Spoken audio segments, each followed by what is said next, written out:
Hello, friends. Nicholas here. And so I just upgraded my Riverside. So now I can do video and audio and I can make clips and I can do all kinds of stuff. But if you hear an echo behind me, that is because I am in my studio. And if you're watching the video, ta-da, you can see my DIVO Wellness logo decal on the wall behind me. So I'm currently in my brand new studio. We're not open yet, sadly, due to different requirements through the city. Y'all know what codes are. If you ever heard about fire marshals, safety first. So we are getting it safety-fied or whatever that means. I don't know. I'm feeling goofy today. It's the day before Thanksgiving when I'm recording this. I took a quick hiatus because my dog that I was talking about in the last episode, I did end up having to schedule him to be sent over the Rainbow Bridge last Friday.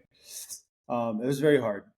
Um, it cuts deep in a way that I don't quite understand yet. Losing my mom was awful, and not having her in my life is awful, but that hits me more around the holidays and it hits me more around birthdays and times that I would have spent with her in particular. Whereas Kendall, who I had almost nearly 14 years. So January would have been 14 years that he and I knew each other. So just 10 months, 13 years and 10 months. That's crazy. It might as well have been 14 years. But he was a part of every decision I made, every thought I had with regards to what I was going to do from the minute I got up to the minute I went to bed, and or checking in if I was out of town to see how he was doing. And I hear echoes and phantom clipping of his nails on the floor, and the house feels very silent beyond that, just empty. And so dealing with that grief and really trying to apply the yoga and Ayurveda that I have, I'm very attached to familiarity and comfort. According to Ayurveda, that would be accurate because I'm highly kaphic, which means we like to be connected. We like to have the things that we like to have, and we like to maintain them and keep them and do things our way.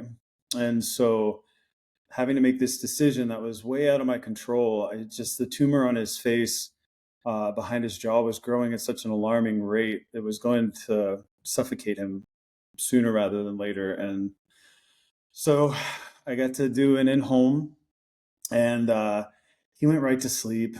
It was not hard.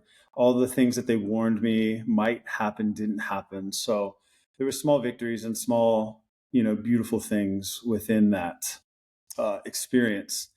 Um, yeah, they brought him back, cremated very quickly, and anybody out there who's lost a pet, I now know how it feels. And recognizing that I would be losing him soon during this whole process of him declining, and even last year when I knew he wasn't going to be around too much longer or his days were numbered, uh, thinking about losing something, and especially something like Kendall or someone like Kendall, for me is not the same as when it actually happens. And the um, pieces that they fill in your life are suddenly empty, which is a very Vata thing to have happen. All of a sudden, there's space where there used to be thoughts, where there used to be actions, where there used to be a body. And now that space filled with Vata in Ayurveda is separating, it's drying, it's individualizing, it's isolating. It's a hard feeling. And me being highly kapha is very sensitive to that. And if you don't know Ayurveda, I also have another podcast called Ayurveda Digested that I do with my co-host Bridge, and we explore these topics so that you can understand the metaphor of Ayurveda rather than just learning all the book information, which is huge. It's a huge, huge volume of literature and information. So back to the ancient wisdom and how it overlays on that.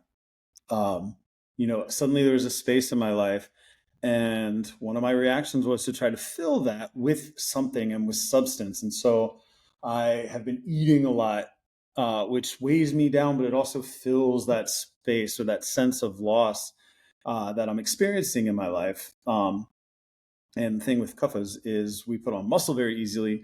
We also put on weight in general very easily, and we're very sturdy and robust.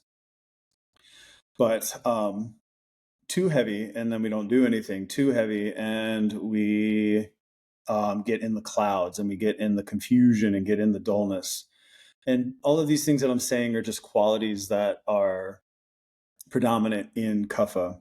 But they're the things that make it hard to get up and go. They make you still tired when you wake up in the morning. Those things that are depressive. So, what would yoga and Ayurveda recommend in these instances? Breathing, right? So, instead of letting the space of Vata or the space that Vata is filling be filled with movement and motion that is Vata, taking breath that is controlled to help balance the imbalances within the unpredictability of Vata. Vata is that gust of wind and that shifting fall weather. So not only am I experiencing Vata from the sudden space in my life, but I'm also experiencing it because of the weather outside. It's cold, it's dry, it's windy, it's blustery. And so all of these imbalances are seeking to be brought to balance.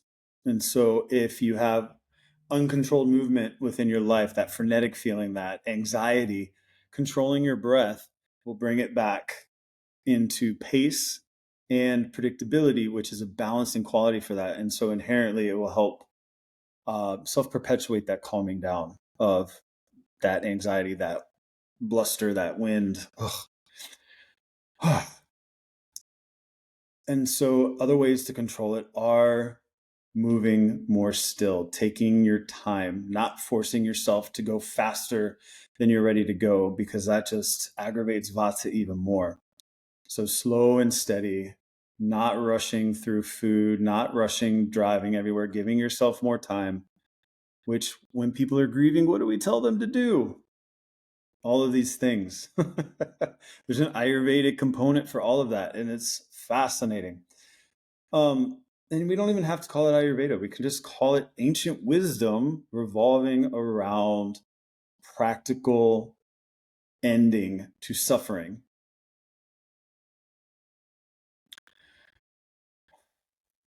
So other ways to balance the grieving is to let the emotions run their course. Maybe you're not in a place where you can go cry and cry it out and get to the end of the tears or the emotion. Maybe take time off so that you can. Maybe schedule a space where you can be a mess. Maybe you have friends who can go support you and share their nervous system with you while you're going through that process. And the opposite of the Vata and that space in your life is to go be around with those you are connected, whether it's family, whether it's friends, or some combination thereof. Maybe it's a group of people from your church or your temple or whatever it is that you do, a coven. I don't want to leave anybody out. And even if you're an atheist, right? Being around any group of friends, secular, that help lift you up and can create that space for you to be where you're at and move through those emotions safely and well. Ayurveda and cultures around the world really all understand the pain that exists within loss, the pain that exists within death.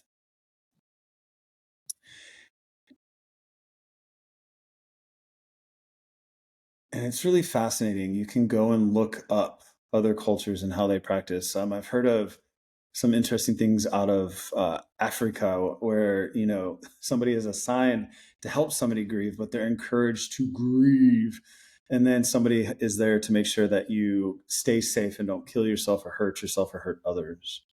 And hopefully, I'm articulating that correctly. I remember learning that. But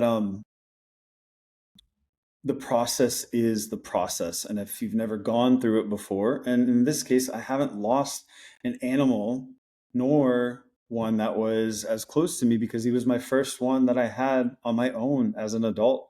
So there's a lot of strings attached to that. And so even though I did grieve with my mom, mom was the first thing I grieved, and now Kendall's different. And allowing myself to be in that space and recognize that it will depend on what's going on around me as to what I'm going to be feeling like, and or how likely I am to be able to maintain or move into I wanted to say extraction phase, but that expression phase where you are crying and you're emoting, and that pain and that energy is making its way out, right? Even the act of grieving has this Vata type quality, like the way people move, and it's erratic and it's just painful. It's Vata. That's Vata, because there's now a space in your life, it fills up with that Vata, and it has to be released, or it can damage you. Anxiety. Think about people who can't sleep after they lose somebody, or they're shaky, or they're just wound so tight it feels like they're going to burst. You've seen it. You've seen Ayurveda. You've seen yoga. You've seen all this ancient wisdom. We just don't call it that. So express what needs to express. Know that you may not exactly understand why, how, or when, but let it come as it's supposed to. If you need to pull the car over and cry, then do it. If you need to skip an event, do it. If you need to be around people, do it.